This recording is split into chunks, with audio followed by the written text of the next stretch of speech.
Hello, Leafs fans. Welcome to Scotiabank Arena, where you're getting a live look at the Leafs optional skate this morning. As you can see Ilya Samsonov on the ice, the first Leaf out on the ice today, ahead of Game 5 in the Leafs Lightning series. The Leafs have a 3-1 lead and could potentially close things out tonight on home ice. Welcome to Live from Morning Skate, presented by FanDuel. I'm Jacqueline Doorey, joined by analyst Becky Kellar. Becky, what a couple weeks it has been. The Leafs again with a chance to close things out tonight against the Lightning. Toronto is waiting with bated breath for Game 5 to start, 7 p.m. Eastern. And what a series it's been. The Leafs have won the last 3 consecutive games, including 2 road wins in overtime. Before we dive into things, I gotta ask you, what parts of this series have surprised you and what parts have gone the way you expected them to? Well, I think we fully anticipated it was going to be a close series, so the 2 overtime games come as no surprise at all. How Game 4 went, though, I think was a little shocking to Leafs Nation with the 3 goals in the third period to tie that up. I got to say, I know a few people that turned their TVs off. Too bad for them. It was worth staying up for. Absolutely. They woke up to a nice surprise the next day. But the come from behind, I don't think anticipated, but certainly the overtimes were. Yeah, and Leafs Nation, if you're watching, let us know what you think. What parts of this series have surprised you and what has gone according to plan? Tell us in the comments. All right, let's talk a little bit about practice yesterday. Not a ton to report. We might see some line juggling in Game 5, but personnel should remain the same, meaning that we will continue to watch Matthew Knies play in his first NHL playoff experience. We've actually known this for a couple days now, because on a Zoom call from Tampa Bay, Coach Sheldon Keefe made it clear Knies would not be coming out of the lineup, which is a huge vote of confidence. And as you can see, he's going to get some ice time with John Tavares and Mitch Marner, which is huge. So, Becky, can you just kind of explain how big of a deal that is for a player like Knies to get that nod? Well, what a boost of confidence from your coaching staff. Not only to stay in the lineup, but also to be put on the second line with those guys. So huge vote of confidence, but he's earned that. And He's a confident kid, and you can see it in how he plays. Just the way he works below the goal line and along the boards, which I think we fully anticipated when he came in to this lineup. But just the confidence he has with the puck, too, to hold on to it, to make plays, to pursue pucks when they don't have it. He's tenacious on the forecheck. You know, there's been so many great areas, and he has earned the right to be in this lineup. And can I just remind everyone that this 20-year-old had his first NHL career game on April 10th? That was less than a month ago. You know, he told the media the other day the biggest thing he's learned from this experience is that he's more mature than he thought he was. And he's showing that not only on the ice, but off it as well. So lots to look forward to watching Matthew Knies in Game 5. Let's talk about Game 4 for a moment, though, and we have to start with Austin Matthews with a huge 2-goal performance when the Leafs needed it most. The Leafs were going into the third period trailing 3-1, and then came Austin Matthews. 10 minutes in, a huge goal off a Marner pass, and then just 3 minutes later, William Nylander spots Matthews in front of the net, and 34 tips it in mid-air past Vasilevsky to make it a 1-goal game. So, Becky, can you talk a little bit just about what Matthews has done this series, but especially about those 2 goals and the importance they played?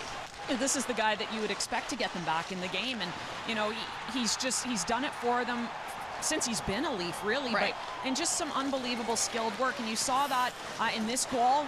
The Nylander to Marner to Matthews, these are the 3 guys you expect to make a play like this. But I love the skill work and the tip goals. He's had 2 tip goals so far in this series, and it's the hand-eye in order to tip the puck, but it's also his ability to get lost in coverage, and you can see that just a little circle around the net.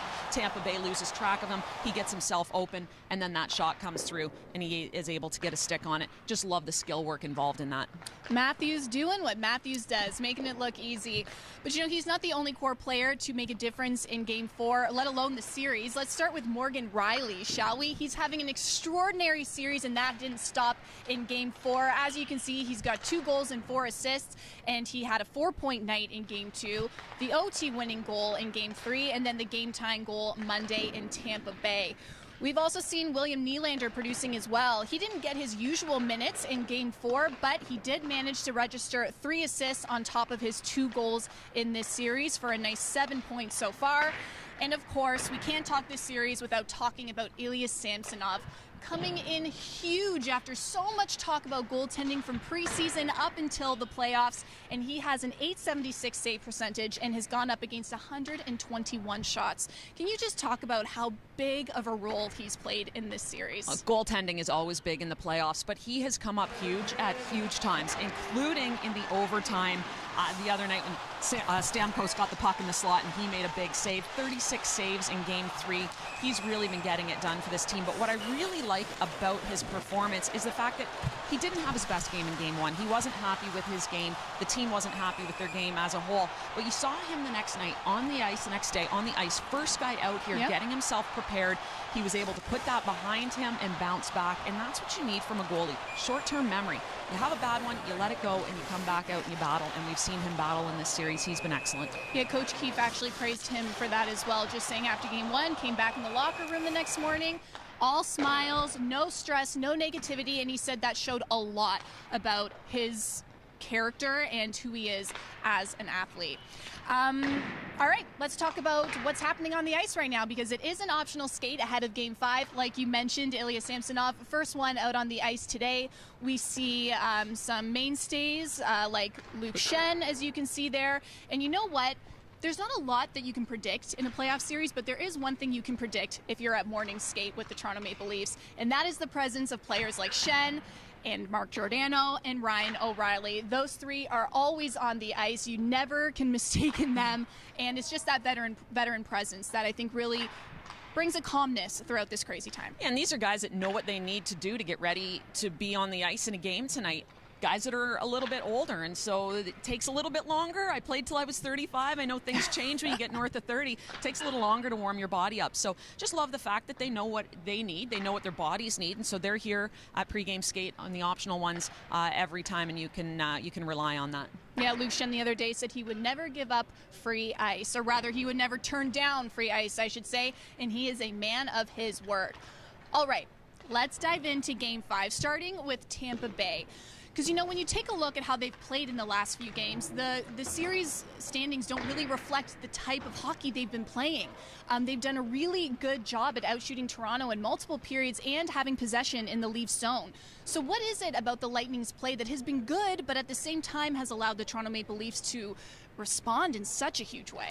Well, a couple areas that they've been so good is off the forecheck, battling down low. They've created turnovers and scoring chances off of that, some goals off of that as well. And then we saw this specifically in Game 4, how stingy they can be through the neutral zone, stepping up, taking away time and space. So it's been really hard for the Leafs to enter the zone with any sort of speed. Now, with that being said, there's a few areas that the Leafs have exposed them. One is the power play. The power play has been operating just under 30%. They went 2 for 4 in Game 4, 2 for 4 again in Game 1. So that's been a highlight for sure for the Leafs. And then just taking what's given to them, which is the open guys at the point. So getting pucks to the point, those guys getting the little wristers through, getting traffic to the front of the net, creating a lot of offense off of that. You know, you mentioned the Lightning's forecheck. I wanted to talk to you more about that because it's something Sheldon Keefe has mentioned. It's something Ryan O'Reilly has mentioned in terms of what the Leafs need to do to kind of wrap their heads around that, because the Lightning's forecheck has a trickle-down effect on the Leafs' ability to get at the ice. So how big of a factor has that been, and how big of a factor do you think it would play tonight? Well, it's obviously one of their strengths, so you're going to see it again tonight. You know that absolutely. I mean, they come at you hard to create turnovers. It's hard for the Leafs to exit their zone with much possession. So you may see them start to chip pucks out, try to get out with a little bit more speed, chase down loose pucks in the neutral zone, which is not necessarily always their game, but sometimes you got to take what's given to you. But definitely this is something that the Lightning do well, and you know you're going to see it again here tonight. All right, time to talk Leafs. There are a lot of things the Toronto Maple Leafs have done well in this series that we're going to see more of tonight. You mentioned the power play being one of them, but another thing I wanted to ask you about is the Leafs' ability to create traffic in front of the net and score screened goals. Is that something that's a response to the way the Lightning's playing, or is that something the Leafs have been doing all season?